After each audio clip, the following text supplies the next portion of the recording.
नमस्कार। आप सुन रहे हैं द माइथोलॉजी रेडियो और आज के इस पॉडकास्ट में किस्सा महाभारत का युद्ध चल रहा था। दुर्योधन को लग रहा था कि उसकी तरफ भीष्म पितामह, द्रोणाचार्य, कृपाचार्य, कर्ण जैसे महारथी हैं और फिर भी युद्ध इतने दिन से चला आ रहा है और जीत हासिल नहीं हो रही। इसी से परेशान होकर दुर्योधन भीष्म पितामह तो व्यंग मारने लगा। भीष्म पितामह भी रोज रोज के तानों से क्रोधित होकर एक दिन घोषणा कर देते हैं कि वो कल पांडवों का वध कर देंगे। भीष्म पितामह की घोषणा का पता जब पांडवों के शिविर में चला तो वहां पर हलचल मच गई, क्योंकि हर किसी को पितामह की शक्तियों, उनके साहस और क्षमताओं के बारे में पता था। यही कारण था कि पांडवों को किसी अनिष्ट की आशंका सताने लगी। इसी बीच पांडवों के पक्ष में खड़े हुए श्री कृष्ण ने द्रौपदी को एक सुझाव दिया।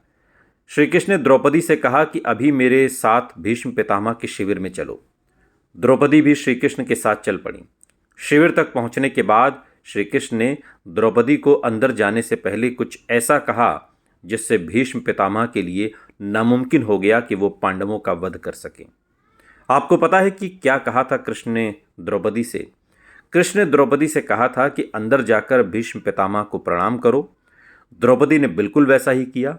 वो अंदर गईं और जाकर भीष्म पितामह के आगे झुककर उन्हें प्रणाम किया।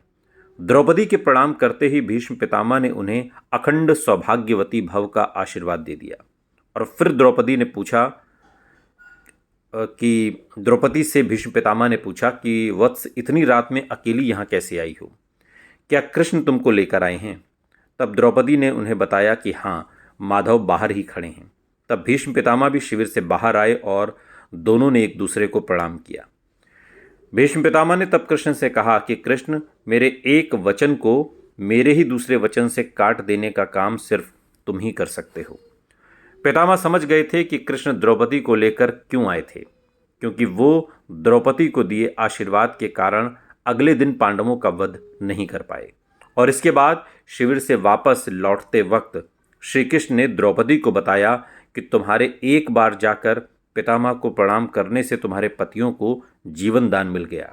सोचो, अगर तुम प्रतिदिन भीष्म पितामह, धृतराष्ट्र, द्रोणाचार्य आदि को प्रणाम करती होती तो दुर्योधन, दुशासन आदि की पत्नियां भी पांडवों को प्रणाम करती होती तो शायद युद्ध की नौबत ही ना आती।